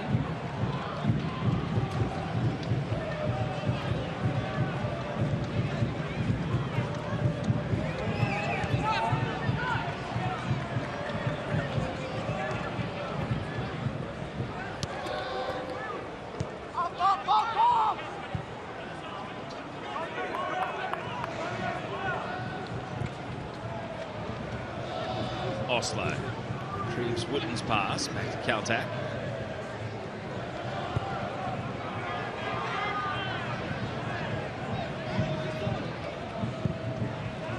Wooden driving up the middle. Taggart with it all to do. Outpointed in the air, but the spill is Risdon. He's got Wales for company. Wales has had good footwork tonight. He's not been afraid to dribble at defenders. He does so again here. Risdon. His preferred right side, cross is blocked. Santos, the man in the way. Risdon to Wales. It's jigging into the box. Now Bozanovsky. Bulgaria went through. The ball nearly set up for him. Virgos leading the counter-attack. Virgos plays it into space. Santos with a good run. First time ball is a beauty. Genreau. First touch allows him to face. And in the middle, Virgos foiled. Close range save from Matt Sutton, and that's twice now. His two best saves of the night have denied Victory's number 9. Well, Nikos Virgos will wake up at 2:30 a.m. and all he'll see is Matt Sutton. Because that's the second time, as you rightly called, Teo, that he's thwarted him at close range. Really sharp save again by the Perth Glory custodian. Virgos will be wondering what he has to do to notch up his first goal. It's just his luck that he has produced two outstanding saves from Matt Sutton. Bozanovsky wins the ball back for the Glory. Can they go end-to-end now? Game's starting to open up just a little bit. Still some way from the finish line. Bulgaria onto Taggart. Now the underlapping run. Bulgaria. It's on in the middle for him.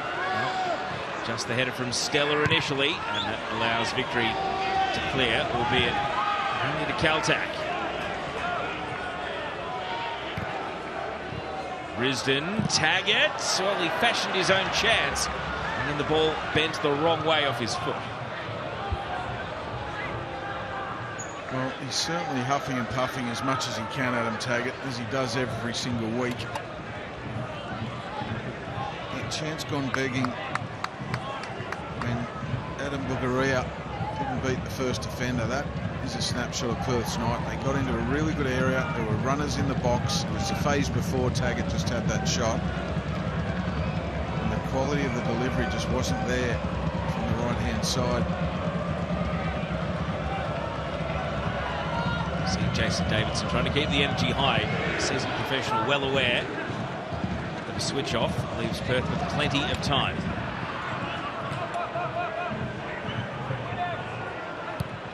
Rawlins, Santos. As the ball finds its way out. Mossy, talk us through this save from Matt Sutton. Yeah, it's a really good one, isn't it? The ball was just a little bit too far. And then the second ball in was perfectly weighted for Virgos. And Sutton just read it really well, and he was down sharply for the second time tonight off the boot of Virgos.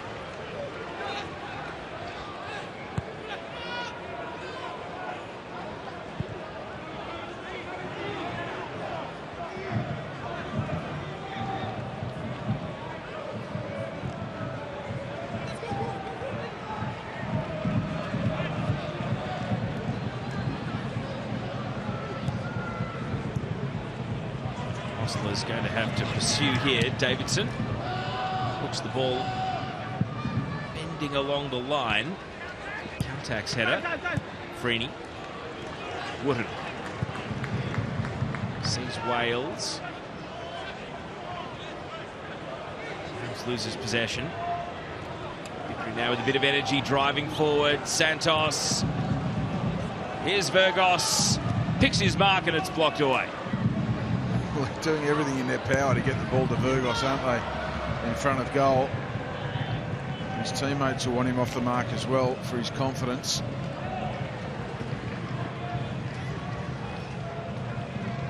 His A-League record, Nikos Virgos. This is game number 33 for him tonight. 7 goals to his name. All of them coming last season.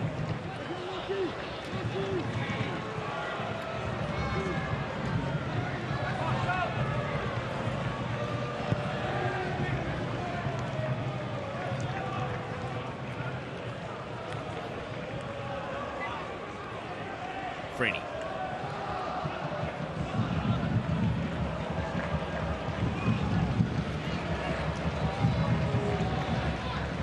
Osler keeps it moving quickly. Despotovsky will retrieve the ball right in the corner, and he's done well to win a corner kick. And so the Glory have a set-piece opportunity. Haven't seen a huge number of set pieces in the game, full stop. So Will Freeney heads over to the corner, looking to create here.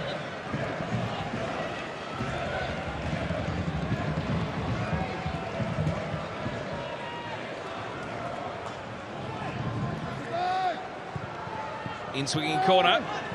First time volley. And Taggart going for the spectacular. Deflected through the penalty area rather than towards goal. Yes, decent delivery to the back post. Found some space for himself in that area. Just didn't get the connection.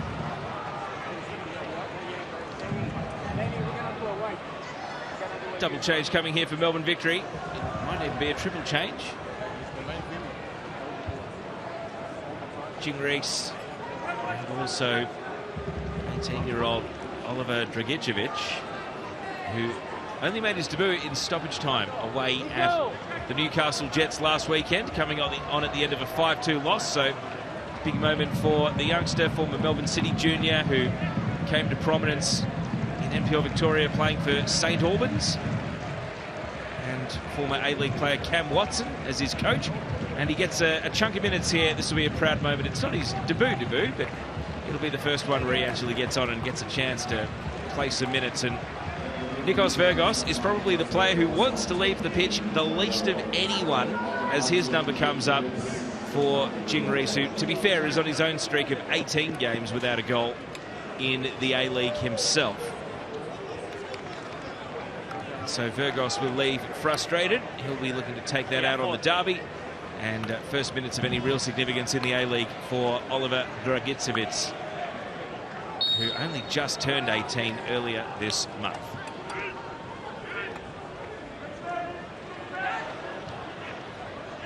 Here he is on the ball right now, showing what he can do. Flipping that one almost rainbow kick style over his shoulder. Glory have possession back though. Osler.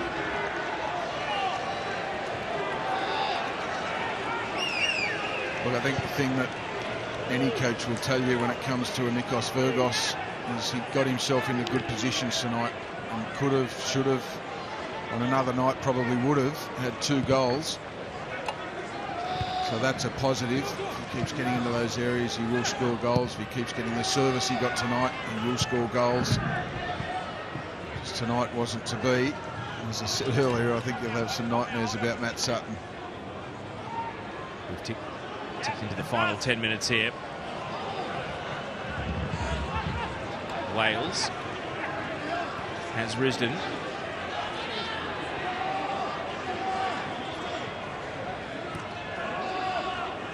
Freeney headed off the penalty spot by Rawlins. Glory preparing another change. It's going to be Brandon O'Neill coming on. Fresh legs for midfield.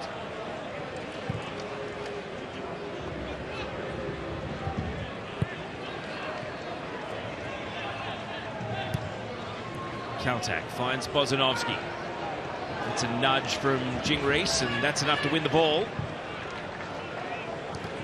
Santos. Bruce accelerating to lead the line. Now Dragicevic. 1-2 with Stella. Victory youngsters linking up.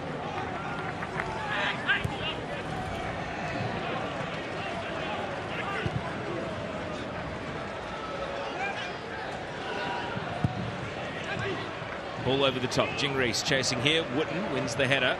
Kaltak nodding on. Advantage given for the little shove by Valadon. Good advantage. Sean Evans, no need to pull that up. Perth in possession and going forward at the time, although they came back out. I do want to see from Adam Griffiths is some more intensity from Perth Glory. Are you going to get yourselves back into this game or not? It's the intent that he'd be wanting to see. Right as you say that, you could just sense the restlessness from the Glory fans as well, as they slowed the pace between their defenders there.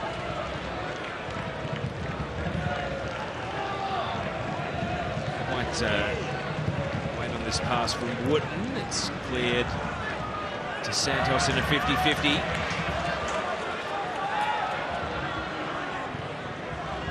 Santos can help Victory move forward. Dragicevic, nice touch.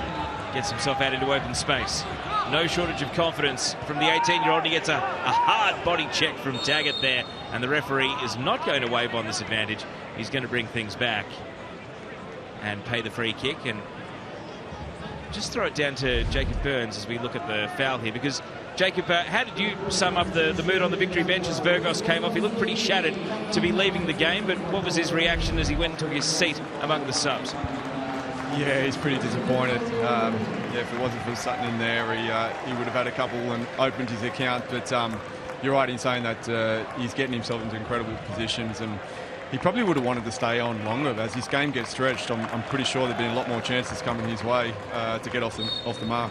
What about the mood on the Glory bench? Is there much being shouted by Adam Griffiths now? There's been enough time at 2-0 down for them to try and grab a goal back and plant some seeds of doubt, but Victory seem to be in control at present. To be honest, mate, he looks a frustrated figure. Mossy just touched on it. It's been lacklustre. There's been, a lot of huff and puff early doors, but there's been nothing more since. And the fans are voiceful here. It's been disappointing, if I'm honest, from where I'm sitting. Expecting a bit more of a reaction with the week that's gone. Yeah, well, I'm hearing Patrick Kisnorbo's voice loud and clear as potentially the next full-time manager to come in. Johnny Aloisi's another name, of course, but someone like Kisnorbo, if the mail is correct, then the standards he demands physically, mentally, are very high, as we know. It could be just a shake-up that they need. Burnsy. I think you're right, Mossy. One thing I did have a big question mark over in the first two games is the fitness and the mobility of this Glory team.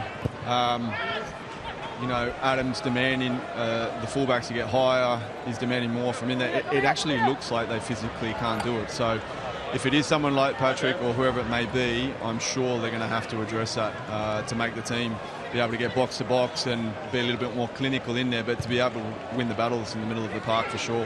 Yeah, which begs the question, Burnsy, doesn't it? How do you get them fitter when you're in season? Exactly. Yeah, that's the real challenge. And the end product of all that work in the pre-season, that's the hard thing that you mentioned, Mossy, at the start is the new manager's going to want to have his hands on all them things, and probably want to bring staff with him to be able to try and affect that throughout the season. Thanks to Jacob Burns on the sideline. Of course, we'll be having him check in with all the key players and the two coaches at full time.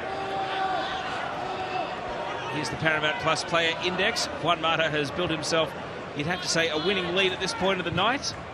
Keegan Jelassic second, Denny Jonro third. I am shocked Mac Grimaldi is not there. I need to go and speak to the supercomputer after the game. Can Glory grab a goal back here?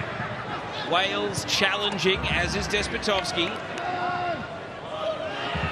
And And then Santos theatrically goes to ground, and the referee says, enough's enough, that is a foul. And he produces a yellow card as well for Josh Risdon for meeting out the treatment on Claris Mario Santos. Yeah, I think he's got a fair point there, Sean Evans. Rizzo with a little bit of frustration there. But you're right, with Grimaldi, I thought 2 assists as we see the rain start to pour down again. I thought Matt Grimaldi would be a little bit higher in those player of the match ratings. As heavy as it's rained all game to end this one. It's still here to, well, look at that. The Glory fans are sprinting out of the front rows of the stands. Only the really hardy ones are going to stick around. The guys in the banana suits haven't gone anywhere. They're still having fun. That's what you need.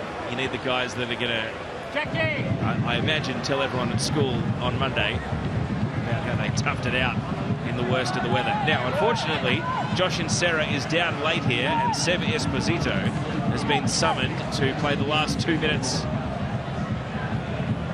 And watch this space on Insera, because he walks off under his own steam. He can only hope that he will be able to back up for the Melbourne Derby in just over a week's time. Well, probably not surprised to see Insera go down, and let's hope it is just cramp, because he's had a tough night tonight up against Lachie Wales, particularly in the second half. Lachie Wales has got one-on-one situations with him a number of times. He's a tricky customer, Lachie Wales, when he gets into those areas. Perth are right back in this time slot next week. 6:45 p.m. Perth time, 9:45 p.m. Eastern time. And the visiting side, the Central Coast Mariners. Mariners, hard to anticipate, of course, under an interim coach of their own in Warren Moon. So unless the Glory are able to act very quickly during the week, I suspect it might be a battle of the interims next Friday night. Right now, victory. They're going to leave with all 3 points unless there is a very dramatic swing in proceedings. We're into the last minute of the 90.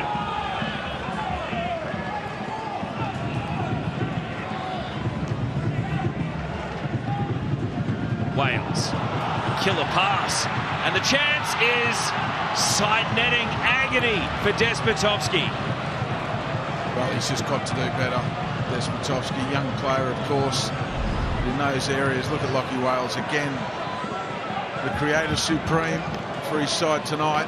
Not that it's amounted to anything on the scoreboard, but that's a wonderful killer pass. At first I thought he was going to go over the top. He decided to just slice through the Melbourne Victory defence. Despotovski has to at least force a save from Jack Duncan. And again, we're about to see how many minutes go up on the board. If that hits the back of the net, you never know what sort of second wind it might have given Glory for a late show, because they would have had 5 more minutes to go chasing an equaliser. Yep, they're the moments that matter in games. There's no pun intended to the fact that one matter scored tonight. But on the flip side, Arthur Dillers will be filthy about that opening that Melbourne Victory allowed for Perth Glory, because these are the moments, the minutes where you've got to stay concentrated, stay compact, don't lose focus, don't get sloppy.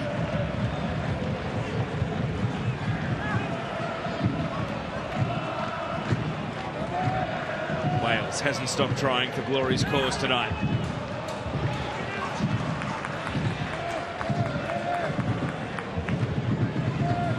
Quick throw in. Ugaria. Risdon, Wales. Freeney. And O'Neill. Flipping the ball over to Ostler. Aerial duel. Despotovski. Able to fashion across, and it's a good high claim. If the ball had stayed in from Duncan, it looks as though it hadn't. No, look, no doubt Melbourne Victory will dominate player of the match, the player of the match spots tonight, but you couldn't begrudge Lockie Wales or Adam Taggart at least a point.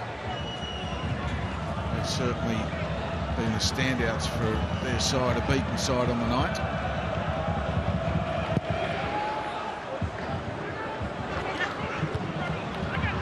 As it stands, I should say.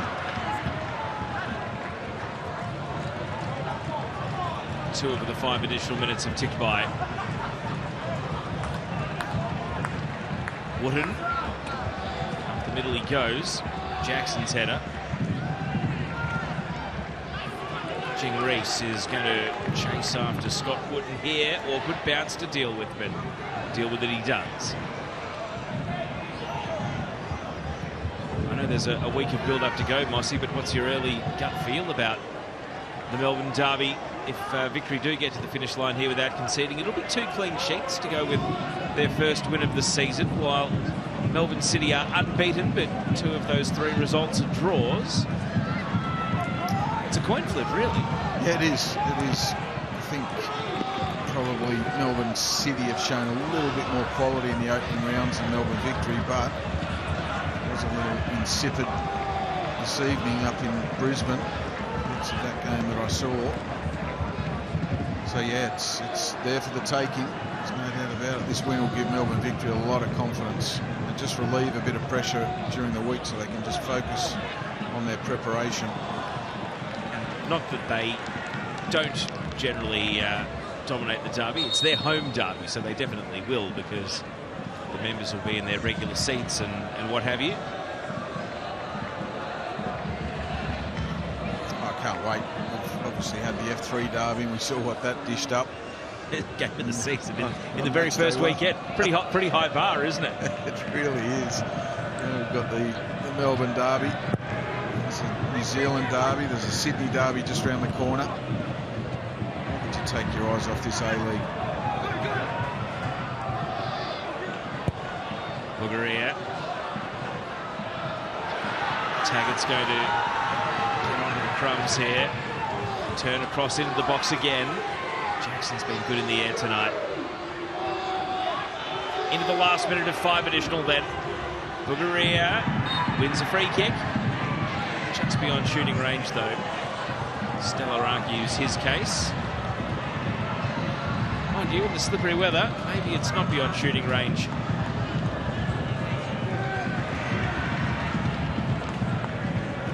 How many will Jack Duncan want in his wall?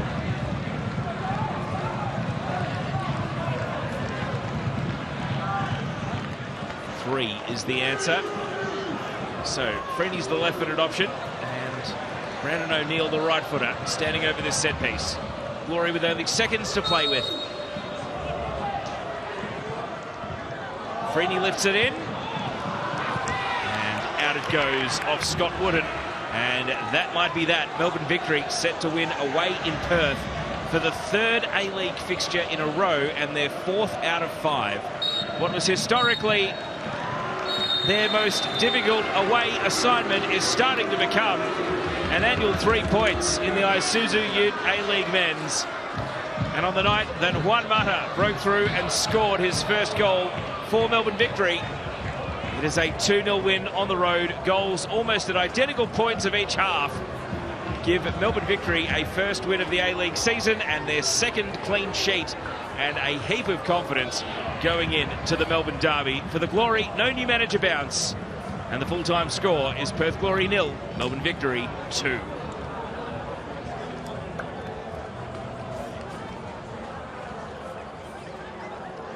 So Phil Moss, this time in a week, Glory host the Mariners, and for Adam Griffiths and the Glory, it's a big week of preparation for that.